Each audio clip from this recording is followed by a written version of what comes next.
Bem-vindo a mais um Papeando com Diego Machado. E no vídeo de hoje eu vou estar respondendo aí a pergunta do John. Vou deixar na tela aí para vocês.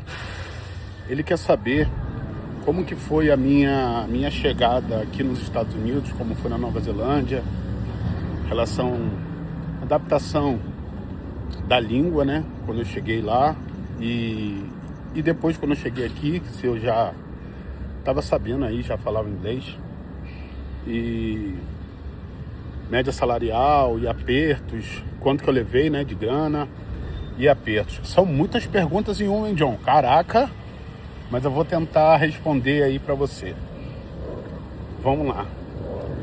Quando eu cheguei na Nova Zelândia, para quem não sabe, eu já morei na Nova Zelândia, morei por 2 anos e meio. E lembrando que nesse canal eu falo sobre a vida real aqui nos Estados Unidos. Quando eu cheguei na Nova Zelândia, tudo era muito novo, eu nunca tinha saído do Brasil. E essa saída para mim foi assim, algo muito maravilhoso. Mas eu esperava uma coisa. Eu fui para Nova Zelândia por um motivo.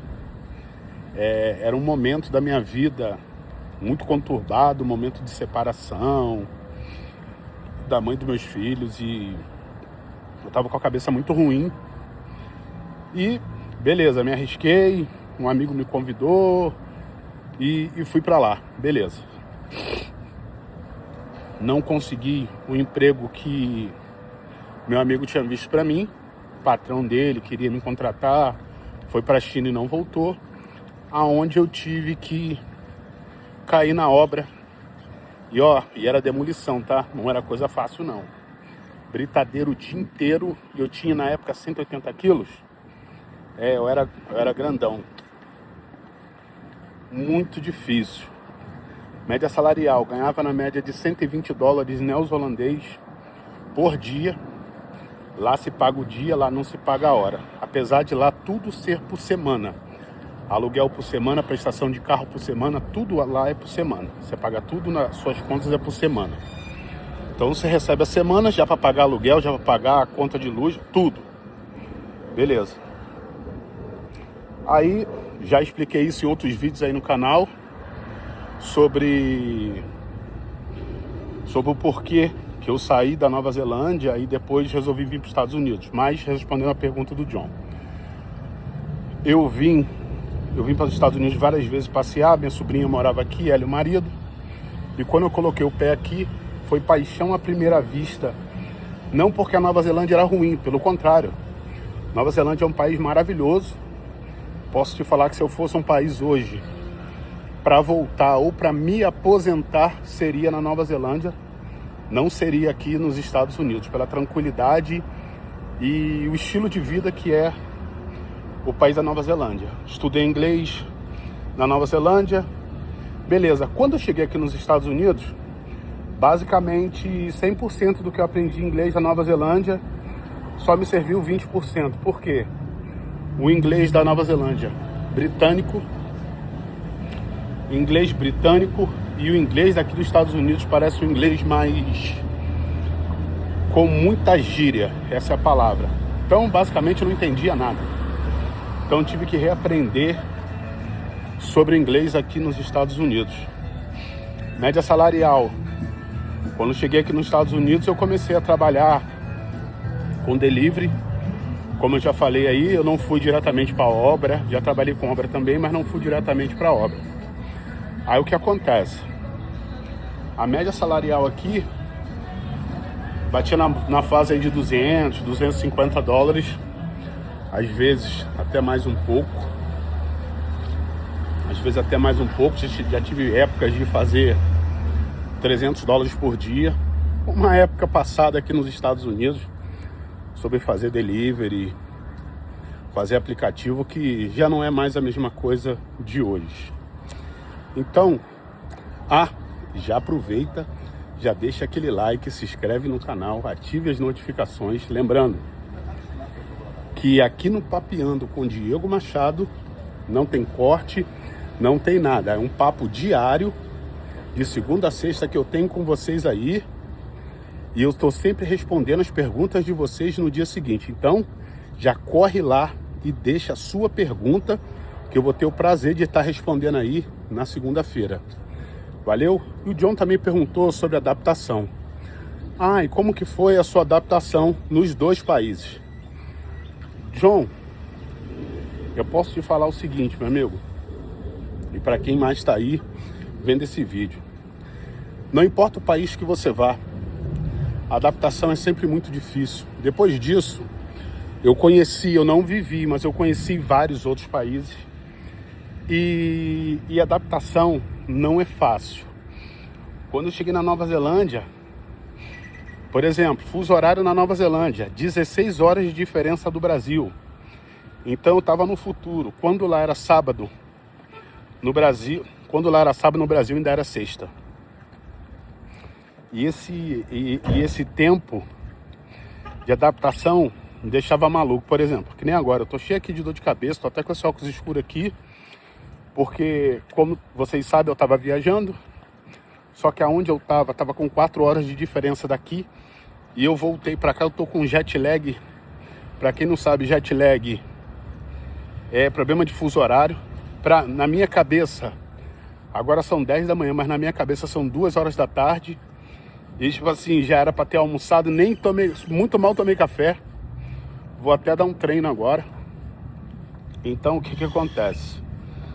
Adaptação muito difícil, muito frio para mim. Quando eu cheguei nem tava frio assim. Eu cheguei na Nova Zelândia, final de 23 de dezembro de 2016. Lembro como se fosse hoje. E lá era verão. Mas só que o frio era desesperador. Eu na praia, todo mundo na praia, e eu de casaco e calça, desesperado. Aqui nos Estados Unidos, quando eu cheguei, a mesma coisa. Não era calor, tava 8 graus. 8 graus hoje eu fico do jeito que eu tô. Porque adaptação, muito frio, muito frio, muito frio.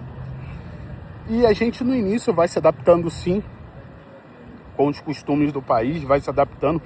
Porque primeiro, como eu falo, você chega muito eufórico. Então tudo que o país tem a oferecer, aquilo tudo é novo para você. Então você fica naquela empolgação.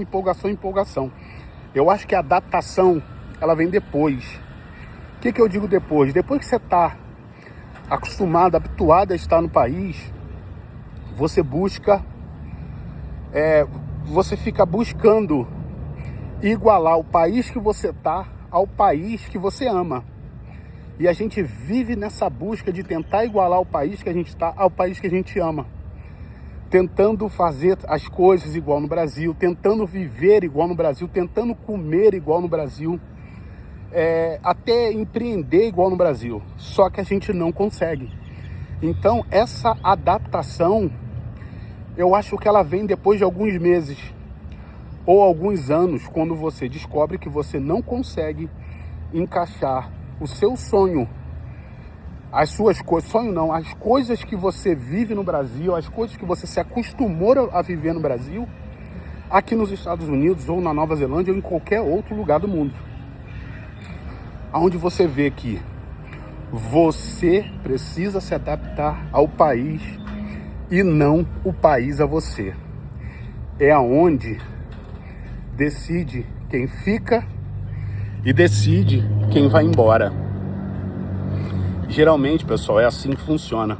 As pessoas ficam pensando assim: não, eu vou me adaptar. Mas quando você pensa em se adaptar, você pensa em trazer a sua música, a sua cultura, a sua religião, a sua forma de pensar, a sua forma de agir. Você quer trazer um Brasil para dentro do país aonde você está. E isso você não vai conseguir. Você pode conseguir algumas coisinhas, mas tudo você não vai conseguir. Então, essa adaptação é a pior parte que existe, porque quando você entende que você não vai conseguir trazer o seu país para o país que você está, aí realmente é a hora que você vai falar assim: esse país não dá para mim. Porque quando você não entende isso, é a hora que você decide, ou você fica ou você vai embora. Tem pessoas que ficam muito frustradas por não conseguir trazer o país para dentro do país que ela está e começa a falar mal. Ah, que esse país é uma merda. Ah, que esse país não é bom. Ah, que esse país não é isso. E acaba juntando dinheiro e indo embora. E tem outras pessoas que chegam, não, esse país é maravilhoso, consegue se adaptar ao país. E quando você consegue se adaptar ao país, é onde você encontra aquelas pessoas e fala assim, ah, não, eu não saio daqui por nada, eu posso até ir embora, mas quando eu tiver velho, agora eu quero estar aqui, eu quero viver aqui. Pessoas como eu penso assim, hoje, mas eu já pensei com esse pensamento que era uma merda, que era uma droga, desculpa aí pelo palavrão. Então, adaptação é muito isso. Se você não tentar trazer o seu país para dentro de outro país, vai ser muito mais fácil. Não é que você tem que esquecer as suas culturas, pelo contrário. Você tem sim que manter a sua cultura, você só precisa entender que você não está no Brasil, que você não vai trazer o Brasil para cá. Ah, você vai ouvir a sua música, você vai comer aquela comida que você gosta, você vai fazer em casa, às vezes você vai procurar um restaurante brasileiro, às vezes você vai fazer algumas coisinhas de acordo com o país, com o seu país, mas trazer a esperteza, a malandragem, o jeitinho brasileiro que você se acostumou desde criança para cá ou para qualquer outro lugar, você vai se frustrar e muitas das vezes vai se arrasar. Aquele jeitinho que você vai tentar dar no trânsito, então você vai tentar, mas você não vai conseguir e você vai se arrasar sim. Aquela malandragem que você tenta dar com um documentozinho, ah não, eu dei um rabisco ali, pá, dei aquele migué, então você pode se arrasar. Então, espero o John, espero o pessoal aí que tá aí comigo aí, que vocês tenham gostado, que vocês tenham entendido desse vídeo. Lembrando que nesse canal eu falo sobre a vida real aqui nos Estados Unidos. Aqui nos Estados Unidos, como eu falei, não tem corte. Errei, gaguejei e vou falar de novo. Mas é tudo baseado nas minhas experiências. De novo, como eu já falei em outros vídeos, eu não sou o dono da verdade, eu não sou o cara que sou expert em Estados Unidos. Mas uma coisa eu posso dizer, expert na minha vida, eu sou. Porque eu sou a única pessoa que conhece a minha vida de verdade. Então, sobre as minhas experiências, eu posso falar sim, eu posso dizer para você coisas que eu vi, coisas que eu passei, coisas que eu faria de novo e coisas que eu não faria. Valeu, pessoal? Espero que vocês tenham gostado do vídeo. Vou deixar aí, já deixa aí os comentários de vocês e já aproveita, já deixa o seu like, se inscreve no canal, ative as notificações aí, para a gente estar sempre batendo aí esse papo no Papeando com o Diego Machado. E sábado aí, sempre nossos reacts. Quinta-feira, sempre as nossas lives, 19 horas do Brasil. Tá sempre muito maneira a nossa live. Valeu? Vejo você de novo no Papeando na segunda-feira. Valeu? Fui!